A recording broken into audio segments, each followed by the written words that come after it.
Okay, so good evening to everyone and welcome to this remote meeting of Wirral Planning Committee. My name's Stuart Kelly and I'm the chair of the committee. This meeting will be webcast and a record retained on the council website. For those at home who are viewing the webcast, I'd like to inform you that if you look above the meeting, you will see a resources tab. Select this and the link to the agenda will appear on the right hand side. This will enable you to open the agenda reports as PDF documents and follow the discussion and debate. My role is to ensure that the committee runs smoothly, having regards to procedure, behaviour and ethics. To explain who are with us online, there are planning officers, a highway engineer and an environmental health officer who will present the applications and provide any technical advice that may be required. There's a council solicitor. She will give advice to the committee on procedural and legal matters that may arise. There is also the minute taker and of course IT support. The elected members will consider the applications and collectively make the decisions. Voting will be by roll call. Each application will be introduced by the planning officers. Where there is a qualifying petition of 25 signatures or more, I will invite a representative of the petitioners to address the committee for 5 minutes. I will then invite the applicant or their agent to address the committee for 5 minutes. Statutory and local consultees may also address the committee. Once representations have been made and following any questions of clarification from the committee, the Speaker may not participate in any debate that follows within the committee. The application will then be open to debate and discussion by members of the Planning Committee, and we will then make a decision on the application. When making decisions, members may only have regard to material planning considerations. It is a matter for each member individually to balance these considerations and to decide what weight to give them. Members will also have regard to our local planning policies and to the National Planning Policy Framework and Guidance. The order of tonight's agenda may be varied. A reminder for members, keep your microphone muted and your camera off until called to speak. Ensure that the chat function is accessible to you. Indicate that you want to speak by typing your request into the chat function. Turn on your camera and microphone prior to speaking. Turn them off again when you have finished. When a vote is to be taken, the solicitor will call your name. We now need to just check all members are present and their equipment is working correctly. When I call your name, could you turn on your camera and then your mic and confirm, please? So we'll start with Bruce Berry. Yes, present and correct. Andy Corkhill. Yeah, I'm here. Thanks, Andy. George Davies. I'm here, Stuart. Okay, got you.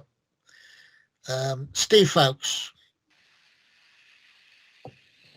Yes, Chair, available and okay. Can I save you the bother and announce that Sam Frost will not be able to attend tonight, so you can put that in the apologies and minutes. Thank you. Thanks, George. That's a work commitment, a last minute work commitment, I understand. Steve Hayes. Present and correct. Okay, thanks, Steve. Kathy Hodson. Yes, I'm here, Chair, all present and correct. Thank you. Mary Jordan. Yes, I'm here, Chair, present and correct. Brian Kelly. Yes, present, Chair. Thank you. Okay. Ian Lewis. Yes, I'm present, Chair. Paul Stewart. Yes, thank you, Chair. Stuart Whittingham.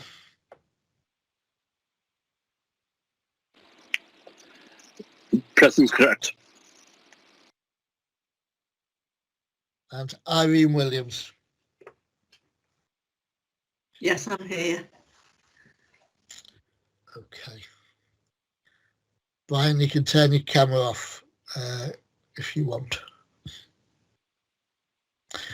Okay, so into the agenda. The first item on the agenda then is the minutes of the meeting held on the 12th of May 2020. I'm not seeing anybody wishing to challenge those, so we will agree those minutes for sign at a later date. Item 2, Members' Code of Conduct Declarations of Interest.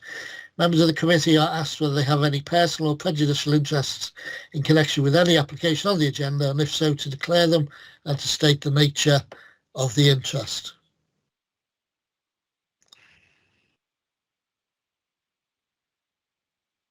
Okay, nothing there. Excellent. So we'll start, we'll take the agenda in agenda order. So our first application is the land adjoining Ashbourne House, Mount Avenue, Heswall. If the planning officer could introduce their report, please.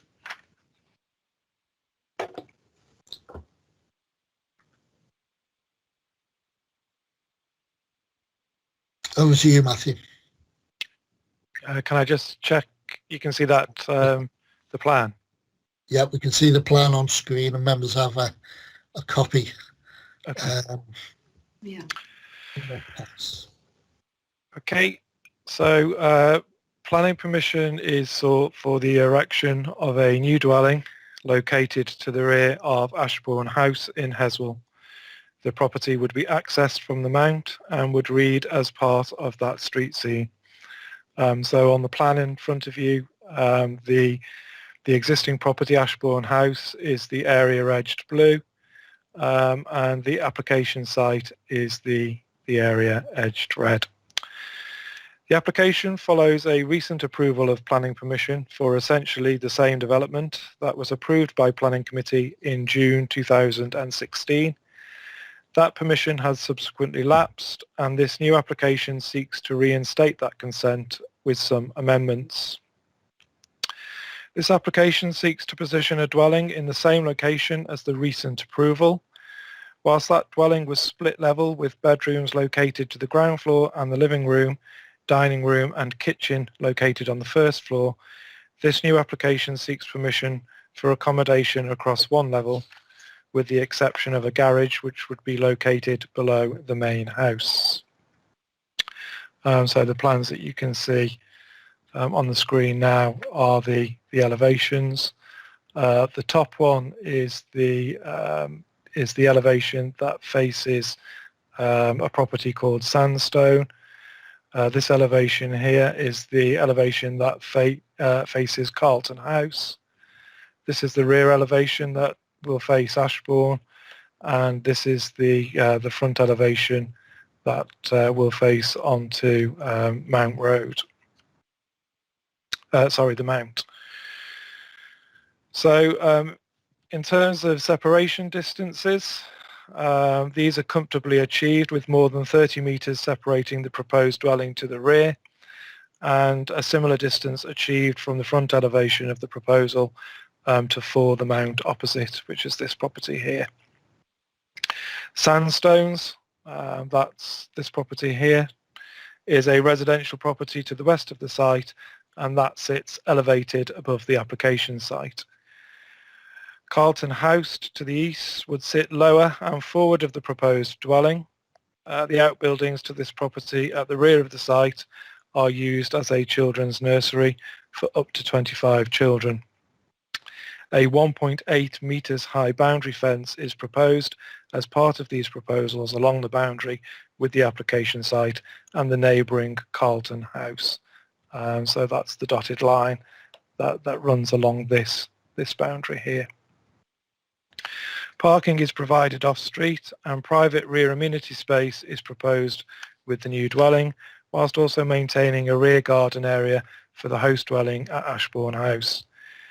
The application site sits outside of the lower Heswall Conservation Area, and the removal of the sandstone wall that bounds the property to allow for access to the site does not require consent.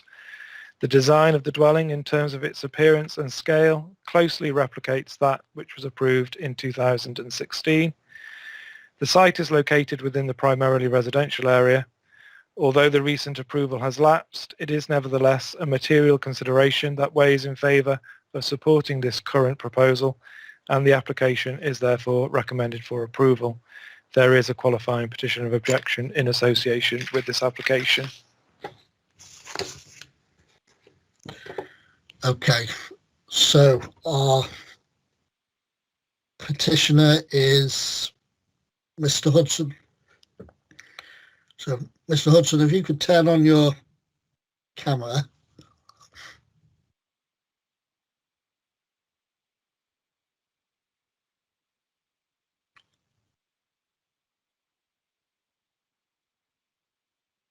Is Alan Hodson still with us? Can you? Oh, hang on. Is it seeing me? Yeah, I can. Can you see me? We can't yet see you, but we can certainly hear you. Now, can you hear me? Yeah, we can hear. There it comes through. Excellent. Right, we have you, and we can see you. Okay, you're the lead position for this item. You have 5 minutes to address the committee, and I'll let you know when you have about 1 minute left. Thank you. I'm Alan Hudson. I live and provide childcare on the Mount. I'm the lead petitioner of the residents group that includes an architect, and I'm also a serving magistrate. We object to the planned new vehicular access onto the Mount. Our petition covers all the legal issues, and you've probably seen this. You should have a copy. But I would like to summarise some of the main points. The Mount is a main walk to school route for pupils at St Peter's Primary. There's wraparound provision with over 20 children arriving and departing twice per day, and the senior citizens home on the corner. It is narrow but busy with 4,000 to 6,000 vehicles per day. It is a bus route and carries large numbers of HGVs. North and southbound traffic often share the southbound carriageway, forcing vehicles to mount the pavement. And there is a blind bend. The Town and Country Planning Act was the enabling legislation giving legal force to the mandatory regulations contained in TD 4195. The section covering vehicular access has some 40 pages, but a third of this is given over to the analysis of accident statistics. Breaching these regulations is not just unlawful, but is also very dangerous. The regulations appear complicated, with various height restrictions and the tables A and B covering X and Y distances. But the principle is simple. On your driveway, when seated in your car, 2.4 metres from the curb, can you see 60 metres in both directions? And are the boundary walls less than 60 centimetres high? The proposed vehicular access clearly fails to meet these requirements, but is there any wriggle room? If we ignore the children, obviously we shouldn't, but if we do, and the heavy traffic, and pretend that the Mount is a quiet cul-de-sac, would the reduction in the standards then permit the driveway? That's the legal minimum, I hasten to add. Well, the distance goes down to 2 metres and the sight lines reduce to 33, and the maximum height for the wall is allowed up to 105. So the boundary walls would still be 45 centimetres higher than allowed by law, but what about the sight lines? Well, I use basic maths and to do my calculations, and you can't really argue with Pythagoras, but my colleagues used measurements and made scale drawings. We both separately came to 13.5 metres, which is 19.5 metres short of the lowest allowed figure for quiet roads. What has been most confusing for us is that everybody seems to know that it's not legal. When Mr. Smith from the council came, he pointed out that several driveways on the Mount were also non-compliant, thus inadvertently admitting that the proposal was illegal as well. Curious as to why no established developers purchased the land, we asked one who was building flats on the Mount. He replied that permission for a driveway would be a problem. When the current owners were viewing the property prior to purchase, we pointed out the planning issues with the driveway. They said they knew, but they would try to get around them with cameras or mirrors. So following the petition, 2 members of the planning department visited the proposed development and were overheard discussing if there was any access to the east of the site, again implying that the proposed entrance wasn't legal. And even the submitted plans The very drawings you've just shown us for the council report only claim a sight line of 21.5, barely a third of the 60 metres required by law. If everybody is clear that the proposal is non-compliant, then why are we here? I can only assume it's because we all recognise the need for more homes to be built. But houses don't necessarily need vehicular access. Tens of thousands of homes on the Wirral don't have any off-road parking. This isn't unusual. It's true of Liverpool, London and Manchester. In fact, there are properties on the Mount without driveways. These are the affordable homes. Heswall can't just be for rich people. If we recommend planning, as we recommend, planning is only granted for the building of a residence, then there should be a caveat stipulating that the garden must not be excavated nor the wall removed. Otherwise, the creation of an open paved area would effectively produce an illegal driveway without even the limited warning provided by a dropped curb and ramped pavement. There are many advantages if the property is built without private vehicular access. There will be less disturbance to road traffic and to neighbours. The house will be cheaper to build and have a lower carbon footprint. The garden will be attractive. It will provide a soakaway to absorb water, which will otherwise flow down the mount, contributing to flooding.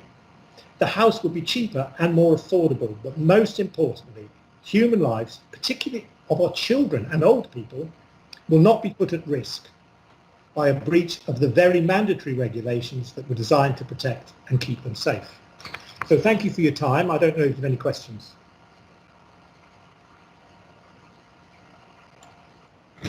So I'll just remove myself. Any members of the committee have any questions for Mr. Hodson? You can indicate. Yes, Chair, I do. Paul Stuart. Yeah, come in, Paul.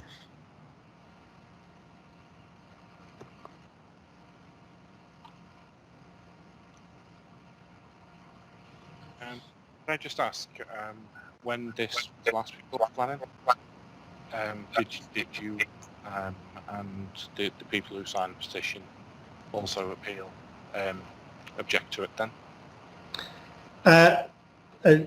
Not on these grounds, no. I mean, there's always appeals against any planning permission, I know. But I think there's a general acceptance a house will be built. But this is quite a dangerous road.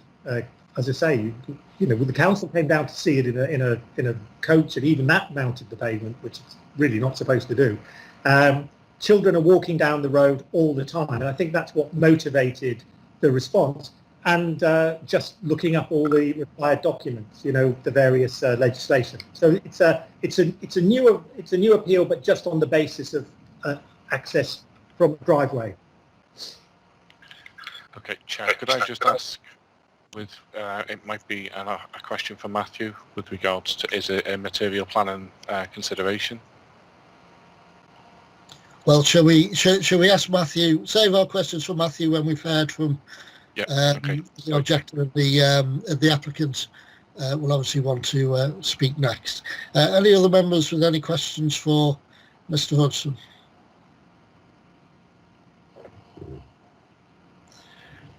No? Okay. Thank you very much, Mr. Hodson, for your presentation. Thank you. Shall I sign off? You can turn your video off, but by all means keep your stay online so that you can hear the rest of the discussion. Okay, I'll turn the video off. Mute and turn your video off, but don't leave. Okay, let me have a look. So, do we have Dr. Joseph Al-Susu, the applicant, with us? Yes, I'm here, Chair, thanks. Well, we can hear you quite clearly. Okay, you also have 5 minutes to address the committee, and I'll give you a notice when you have 1 minute left. Thank you very much. Thanks for inviting me to speak and to put this proposal to the committee. As Alan actually mentioned, we have discussed this plan with the local residents. We ourselves live in Ashbourne House, so we have the best interest in terms of making sure that this design fits nicely with the area, doesn't affect any of the neighbouring properties' views, and also making sure that it's safe for everyone who's crossing the Mount Avenue or going down the Mount Avenue. And I thank Alan for mentioning that. We have discussed this with the local committees.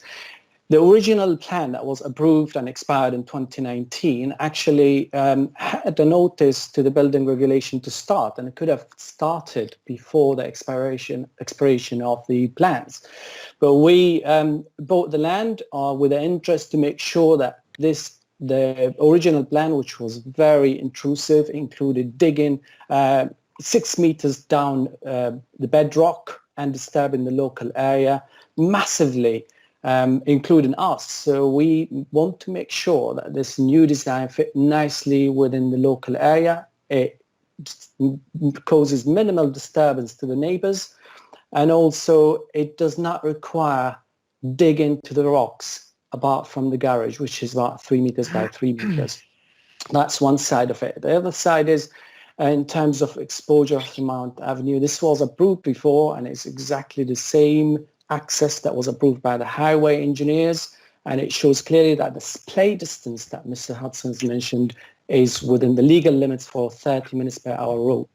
The new design also shows that the car in the middle of the drive, exiting the driveway as guided by gates, will ensure that it has the full display distance on either side as legally required. And I believe that this has been also approved by the highway engineers. We have consulted all the neighbouring properties, including Claremont House, Sandstone, the Mount Avenue flats, the Jog Bob and ourselves, and the opposite side properties when we went to design this property to make sure that we minimise any disturbance to any neighbour properties, and it sits nicely within the local area.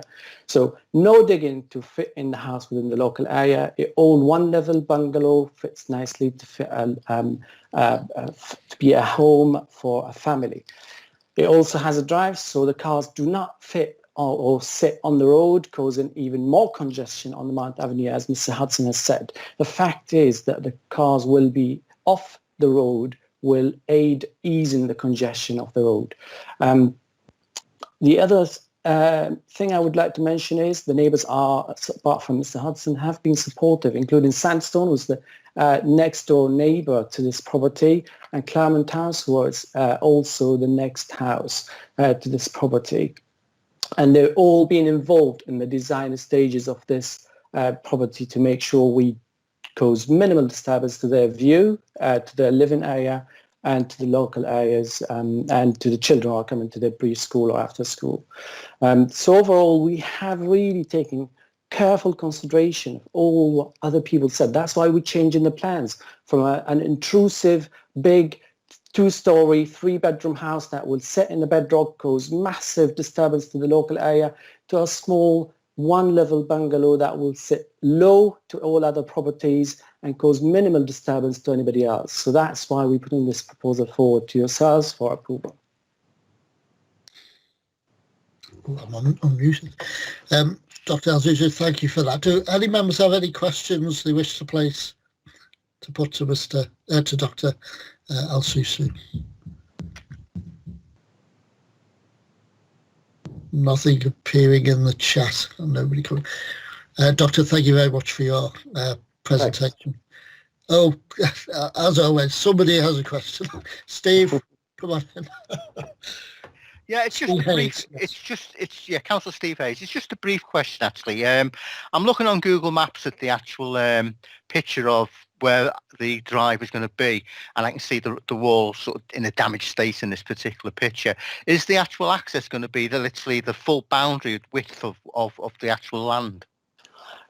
Exactly. So the wall would be removed, but what our aim is to maintain that wall inside the property. So the sandstone will be rebuilt on the either side of the drive to maintain that appearance of the red sandstone, which we love ourselves. We want that because we live here. We want that appearance to continue. So the whole wall will be removed, the stones will be preserved, and then rebuilt alongside the drive to keep that appearance.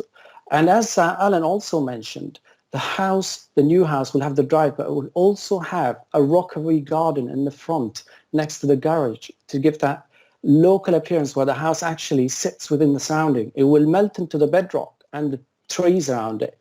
So if standing from the streets, what you will see the drive with the red stones or red sandstones going out on either side, maintaining the appearance, and then the red rocks and the red bed with a rockery garden in the front, and then the house at the top. You probably will see very minimal of the house actually if you're standing on the Mount Avenue. Okay, thank you. Okay, thanks for that. Any other members last call? Okay, nothing else in the chat. Doctor, again, thank you very much for your presentation. Okay, so before we open up to the committee, it strikes me that the key question, the key objection is one of the sight lines.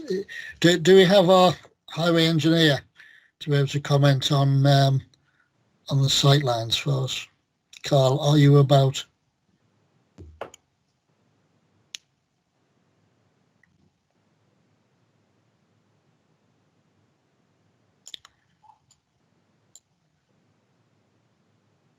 Not yet, it seems. I'll give another call. Carl? Anyone from Highways? Carl is here via telephone. He might just be trying to unmute himself. Okay, give him a second to figure out how to unmute himself. Chair, through you, and to Carl. Carl, it should be *6 or 6* to unmute. If you try that.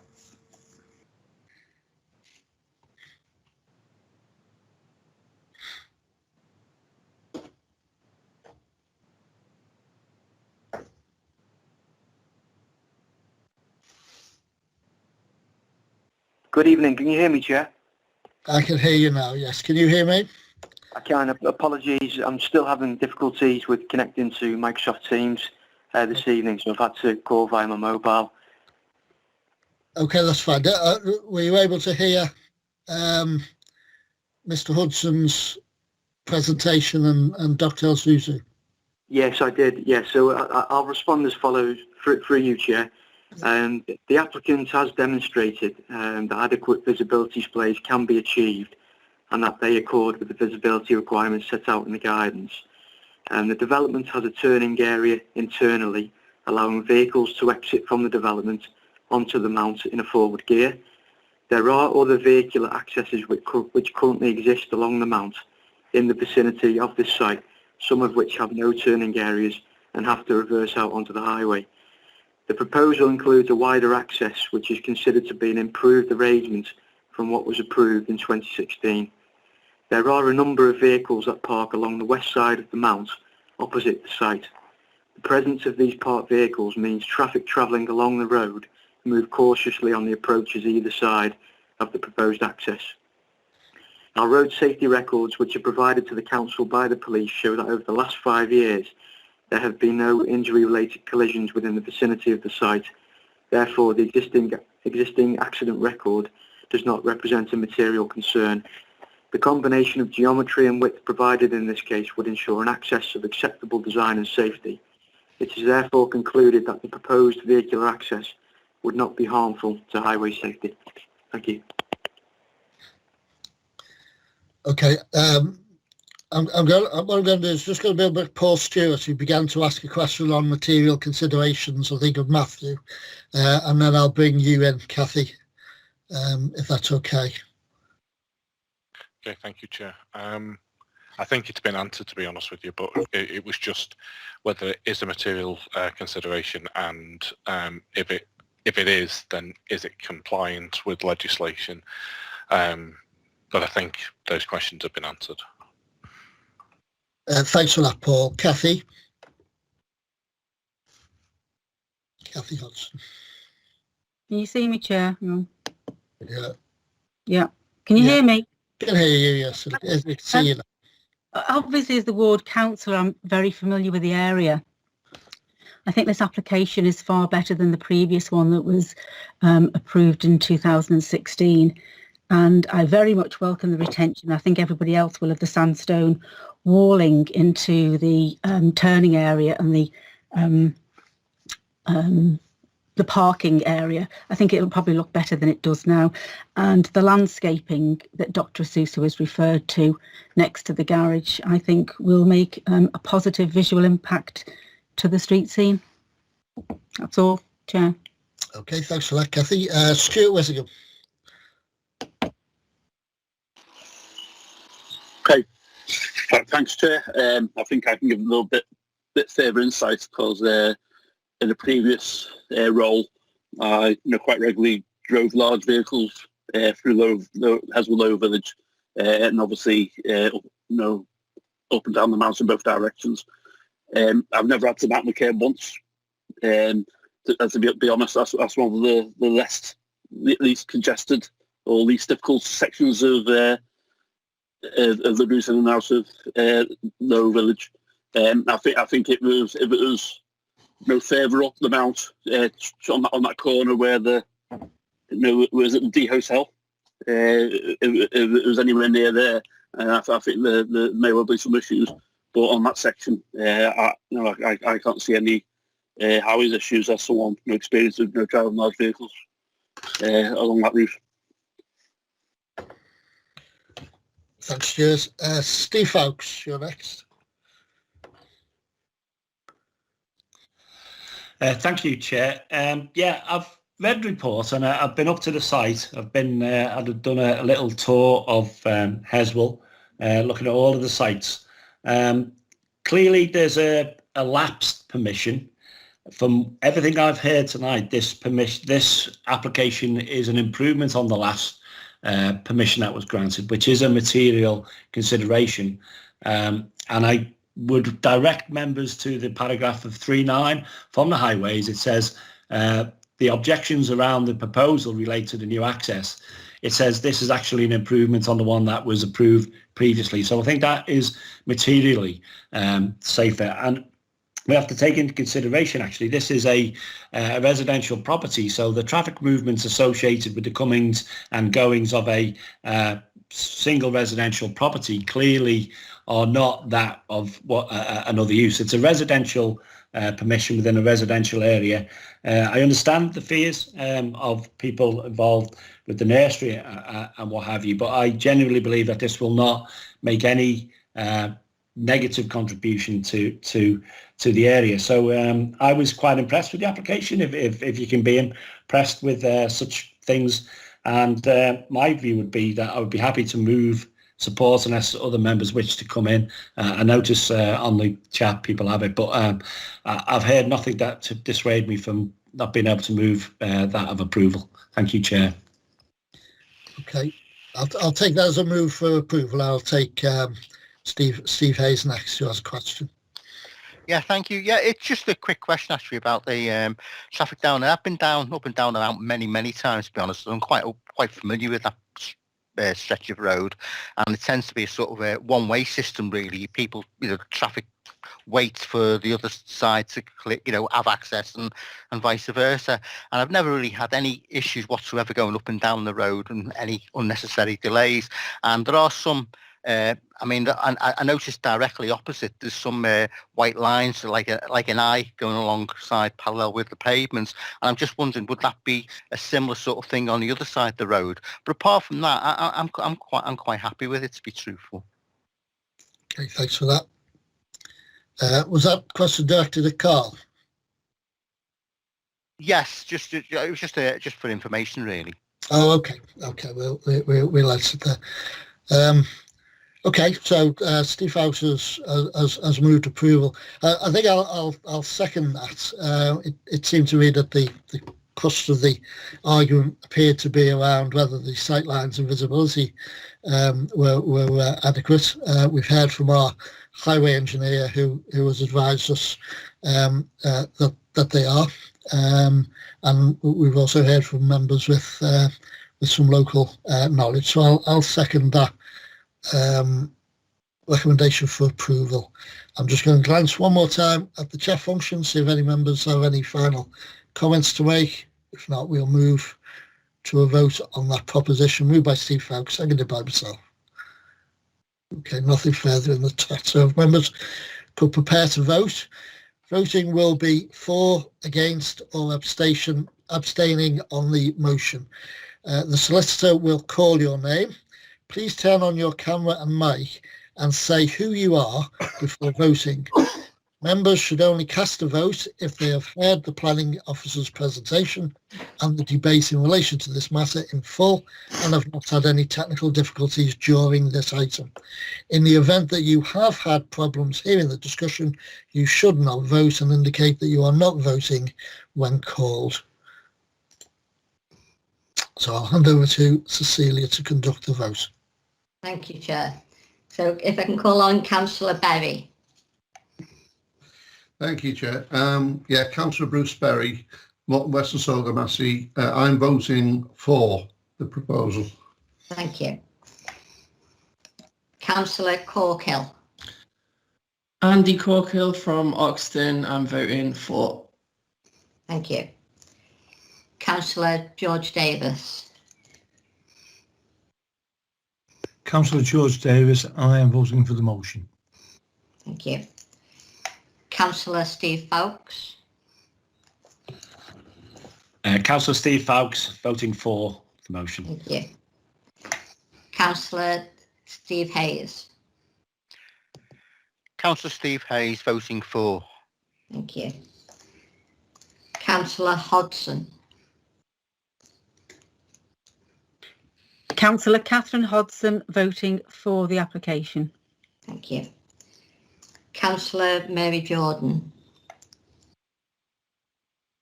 Councillor Mary Jordan, I've heard everything. I'm voting for the motion. Thank you. Councillor Stuart Kelly. Stuart Kelly voting for the motion. Thank you. Councillor Brian Kenny. Councillor Brian Kenny, I'm voting in favour of the motion. Thank you. Councillor Lewis. Ian Lewis, voting in favour. Thank you. Councillor Paul Stewart. Councillor Paul Stewart, voting in favour. Thank you. Councillor Stuart Whittingham. Councillor Stuart Whittingham, voting for. Thank you. And Councillor Irene Williams.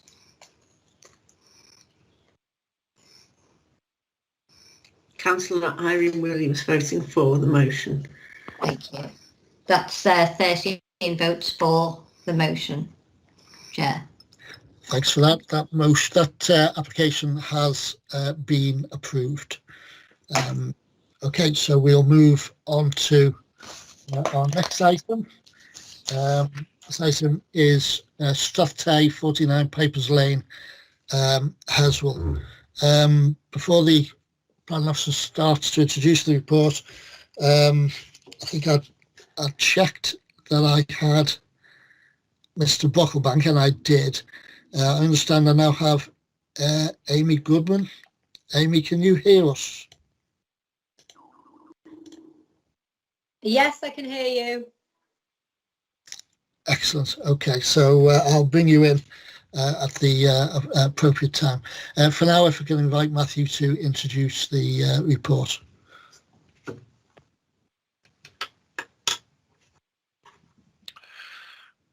Can you just confirm you can see the plan? Yeah, we can see the plan. Okay, great. So planning permission is sought for the erection of extensions to this existing part 2-storey, part single-storey dwelling. The proposals seek to build at first floor level above the existing single-storey element of the property to provide for first floor bedrooms. The property would also be extended to the rear at both ground and first floor level. The plan that you've got in front of you is the proposed site plan. So this is number 49 Pipers Lane. This property here is number 51, and this is 47. That's the existing site plan. So as it stands, these are the proposed front and rear elevations against the existing front and rear elevations. This is the northwest elevation, so this is the elevation that will face number 51. And the bottom one is the southeast elevation, which will face number 47. And these are the existing elevations. So if I go back to the site plan. So the ridge of the proposed new first floor, so that's the grey area here, as opposed to what's there at the moment. So that difference in height would be some 2 meters. So that's increasing the ridge by 2 meters. As you can see from this plan, the roof slopes away from the adjacent property at number 51. This outline here is the existing garage that is in place between 51 and 49. So on the existing site plan, you can see a conservatory here at the back. That will be demolished, and once removed, the rear elevation will come out 2.5 meters from the original rear elevation of the property at 2-storey, and a further 2.5 meters at ground floor level. The extensions will move the west-facing elevation, so that's this elevation here, some 1.5 meters closer to the boundary with 51 Piper's Lane. A single window is proposed on this elevation, which would relate to an ensuite bathroom and would be obscurely glazed. So that is that window that you can see on the plan now. So 51 Piper's Lane, as you can see from the site plan, sits further back from Piper's Lane than the application site. The front of that property would be more or less flush with the rear elevation of the extended 49 Piper's Lane. The properties are separated by a distance of some 8 meters. So that's from this corner to that corner, that would be 8 meters. And as I said, a single-storey garage is located between them. That's this outline here. There are no habitable room windows on the side elevation of the neighbouring property. Given the south-facing nature of the rear gardens of properties on this side of Piper's Lane, the increase in height will not adversely impact on the rear garden or elevation or front elevation of number 51, and would only have a minimal impact during the first part of the morning on the driveway or front garden of that property. It is not considered that the proposed extensions would result in any significant overshadowing of neighbouring properties. Piper's Lane is characterised by a mix of house types and designs. There are dormer bungalows on the opposite side of the road, and there are examples of 2-storey dwellings along Piper's Lane. It is not considered that the first floor additions would represent a detrimental change in the street scene where no one house type or design is prevalent. The proposals are considered to be acceptable and are recommended for approval. There is a qualifying petition of objection associated with this application. Okay, thanks for that. So we have Mr. Bucklebank as the lead petitioner. Hello. Can you see me, or? There's normally a slight delay. We can see you now. Yes. Hello. So you will have 5 minutes. Thank you, Chair. 5 minutes to address the committee. I'll give you notice when you have 1 minute left. So if you introduce yourself. Okay. Richard Bucklebank, I'm a resident on Piper's Lane, and I organised the petition. But the petition signatories objected on the basis that the size, scale and density of the proposed dwelling is too large for the plot and will be out of character compared to other properties in this part of the lane. The bulk of the proposed dwelling and its proximity to the boundaries with numbers 47 and 51 will have an neighbourly impact on these adjacent properties in terms of visual impact. We ask if a design with a more sympathetic look to the surrounding area can be submitted. We are sympathetic to the neighbourly extension of this property. The original bungalow on this site which now forms the existing single story of 49, was the first of 6 bungalows of identical design all along adjacent plots in a row stretching to the northwest along the lane. 2 of these bungalows remain unextended or have only a small single-storey rear extension, but the 3 bungalows which have now been extended to 2-storey dwellings provide precedents for less impactful ways to achieve an additional storey. In those properties, the principal roof line of the extension is reduced in height by either use of the gables or by exploiting the sloping nature of the site to have a single story at the front of the property facing the road and the neighbours on the other side, and 2 stories at the rear facing the view. Such a treatment at number 49 would allow the ridge line of the extension to be lower than that of the current 2-storey path. This would be more in accordance with the general principles set down in the SPG house extensions, which reads, quote, "In order to be in keeping, the roof of the proposed extension should reflect that of the existing dwelling in terms of the pitch, angles and materials used. A lower ridge line will often allow the extension to remain in scale with the existing," close quotes. Therefore, we ask if a design with more sympathy to the surroundings can be submitted, similar to how the other 3 extended bungalows now look from the road. I have a photo of those properties which I can hold up now. Not sure you'll be able to see them, but because I don't know. But there's 3 properties which all look single story from the road, but obviously a double story at the other side. And now 3 going down the road from the proposed extension. I think that's all I've got to say. Thank you for letting me speak.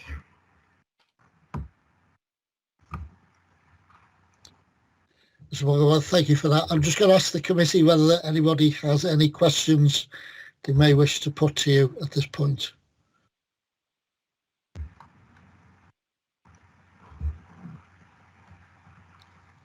Nothing. Okay.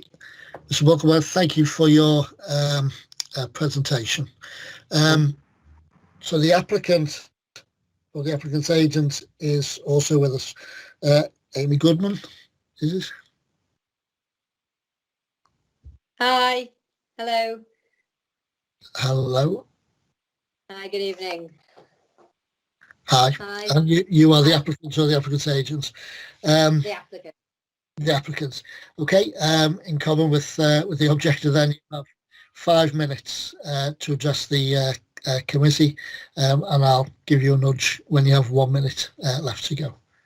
Thanks. Thank you. Okay, so 49 Pipers Lane is our family home. We wish to extend it to make it more functional for family living. The property is very dated and requires full works of improvement. The property has significant asbestos in both the walls and the loft space, which requires safe removal immediately. We bought the property aware of the issues, but hoped we could create a beautiful family home. We have worked closely with our architect and Wirral Planning Department to address our neighbours' concerns. The plans have been amended sympathetically to suit both the design and our neighbours' objections. The concerns from the neighbouring properties have consisted mainly of privacy and scale. I will try to address our opinion on both. The property affected by privacy issues is number 51. We changed the initial plans as they were unhappy with the design. We have added a privacy screen on the balcony to minimise our view into their garden. 51 already has a neighbouring property on the other side, which has a balcony. This property has no privacy screen. We feel we're being very sympathetic to their concerns, given that our neighbouring property was not required to do so. Number 54 and 56 have addressed concerns over our balcony privacy, and these homes are located on the other side of Pipers Lane, so we will not be able to see them from our balcony. Number 47 will not be able to see any part of our extension from their house. Several concerns of the neighbouring properties are of the scale. We believe we are within scale given the size of our plot. The footprint is only marginally more prominent than the current property. There are many other homes of similar size and larger on Pipers Lane, a lot of which are on significantly smaller plots. Objections cite the area of Pipers is predominantly bungalows. This is not a fair or accurate description. There are several bungalows in this section of the road, but only one of these properties has a bungalow either side. Every other bungalow has a two-storey home neighbouring it. The objections about the roof height and it being out of line. The roof heights unquestionably vary along the road with no pattern or consistency. The concern of the property being out of character is somewhat unusual. Pipers Lane, in our opinion, must be described as an eclectic mix of properties from the traditional to the ultra-modern and everything in between, which follow no uniform design, character or style. Thank you very much for letting me speak this evening. My husband's here as well. Okay. Welcome. I'm just going to ask if any members of the committee have any questions of clarification they may wish to put to Mrs. Goodman.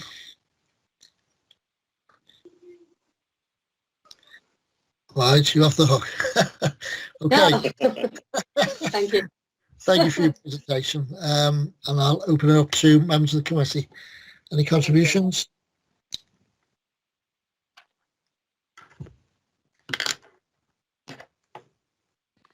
Kathy.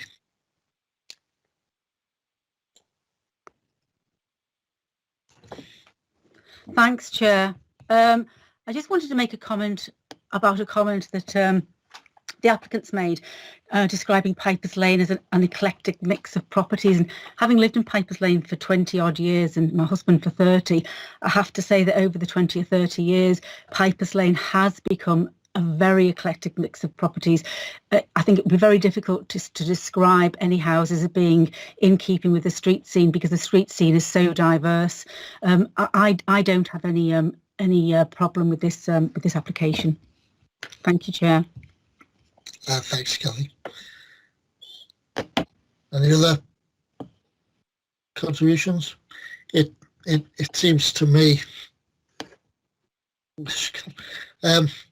It seems to me, having looked over the plans, that some effort has been made to shield 4951. 49 sits well forward and separated from 51 by a garage. The point about the south-facing garden is well made. In the absence of members' further questions, I'll move approval. Is anybody minded to second that? I'll second that, Stu. That was George. Celia, did you need to see George? Sorry, you want me to see him? Yeah. Sorry. Okay, so if you speak, George, your camera will. There it is.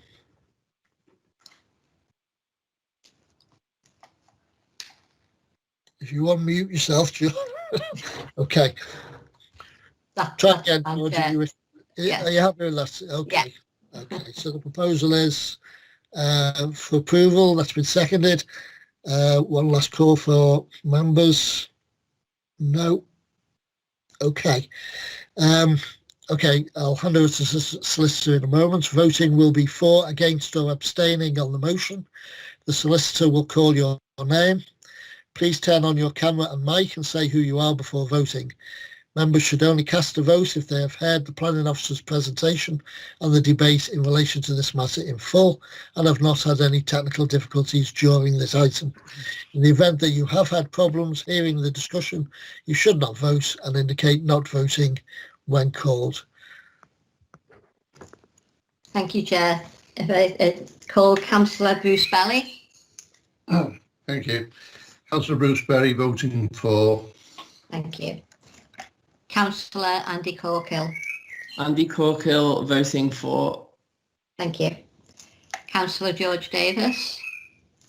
Councillor George Davis voting for. Thank you. Councillor Foulkes. Councillor Foulkes voting for. Thank you. Councillor Hayes.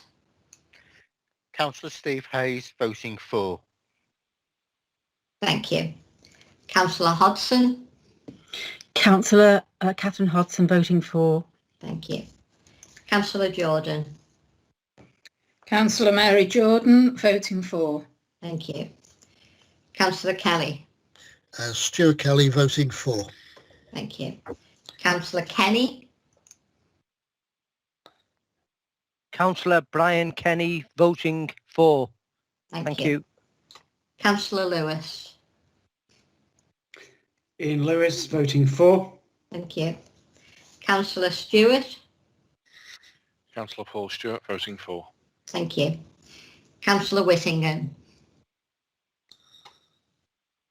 Councillor Stuart Wiscombe voting for. Thank you. And Councillor Williams.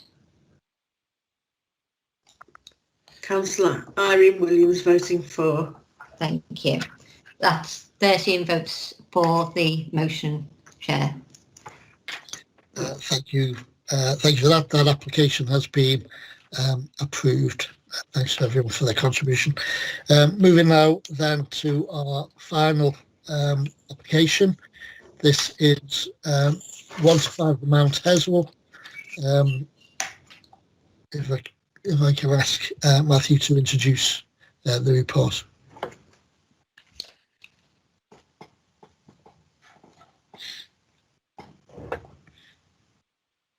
When you're ready, Matthew.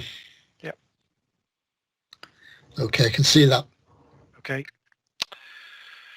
So this planning application seeks permission for the erection of ground floor extensions to the rear and side of the existing premises, together with a canopy, fencing, chimney, staircase and condensing units. The extensions are single storey and located to the rear of the premises and would provide for additional seating and a new kitchen. So on this block plan here, this part is the proposed new kitchen, and this part will be the additional seating for the function room. And then in this area here, this is where the new outdoor seating area will be, with the timber canopy over. So you can see that there. So the site is located within the Key Town Centre, and the use of the premises is well established. There are no proposals to alter the operating hours as part of this development, and conditions are proposed that will control the operating hours in line with past consents. It is not considered that the proposals will impact on the amenities of neighbouring properties and are considered to be an appropriate form of development in connection with an established use within the Key Town Centre. So on the screen in front of you now, you've got the top ones are the existing south and north elevations. So in essence, they're the two side elevations, and the bottom are the proposed south and north elevations. And then these are the proposed east elevations. So this part of the new elevation is the kitchen, and this is the new seating area. And then this is it from the front. There's no real change from the front other than this side, the extension which is set back, which you would have seen from the original site layout. The application is in the Key Town Centre, as I said. It's recommended for approval, and there is no petition in connection with these proposals. Okay, thanks for that. The individual letters of objection that brings it in front of us. So it's open to the committee for questions or comments. Anybody want to make a comment? Steve Hayes. Yeah, just a quick one. I see now that there's going to be facilities for the parking of cycles, and I was just wondering, have we got any idea how many cycles you could park in that sort of vicinity, because obviously there's going to be quite a lot of people there, and I would like to see as much as possible personally. But like I say, I open the question to Matthew to see if he can actually give me some sort of idea.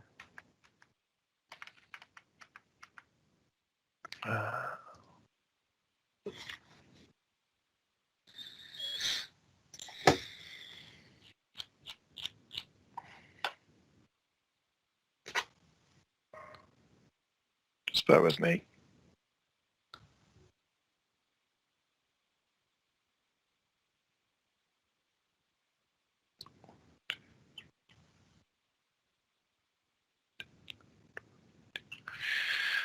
There are 12 cycle stands.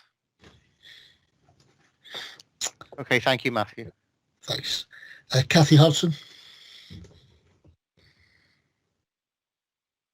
Thank you, Chair. Can you hear me? Yes, yeah. Yep. I'd just like to say I think it would be quite a welcome addition to the centre of the town centre. It's a little bit of an eyesore at the moment because it's closed. Where the extension's going to be at the side and the back is a bit tatty at the moment, so that can only be an improvement. I think when Steve's talking about the cycle store, I think a lot of people will actually walk to the pub as opposed to cycle. I think you can be drunk in charge of a vehicle, can't you? So I think more people are likely to walk than to do anything or use any other mode of transport. If nobody has any objections when the time comes, I'd be quite happy to move approval, Chair. Okay, thanks for that, Kathy. Kathy's moved approval. I'll second that so that we have a proposal in front of us at this point. I'm just going to wait and see if any other members wish to make a comment. No. Okay, then I'll move to the vote. Voting will be for, against or abstaining on the motion. The solicitor will call your name. Please turn on your camera and mic and say who you are before voting. Members should only cast a vote if they have heard the planning officer's presentation and the debate in relation to this matter in full and have not had any technical difficulties during this item. In the event that you have had problems hearing the discussion, you should not vote and indicate not voting when called. Thank you, Chair. If I can call on Councillor Berry. Councillor Bruce Berry voting for. Thank you. Councillor Corkhill. Andy Corkhill voting for. Thank you.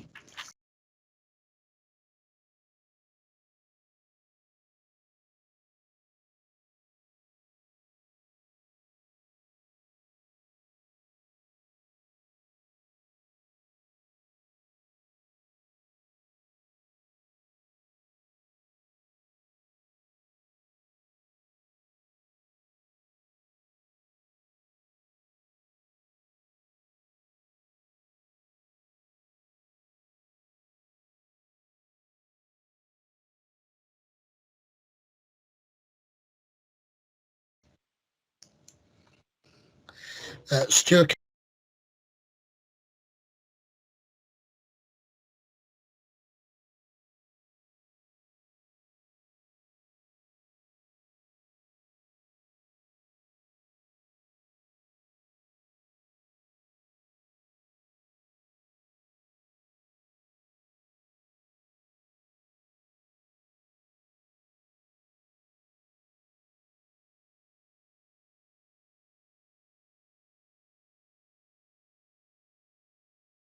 Councillor Irene Williams voting for. Thank you. That's 13 votes in favour, Chair. Thank you very much. That application then has been approved. That brings us to the end of our agenda. Could have squeezed a couple more in there, Matthew. Possibly. You never know. And I'll declare this virtual meeting of our planning committee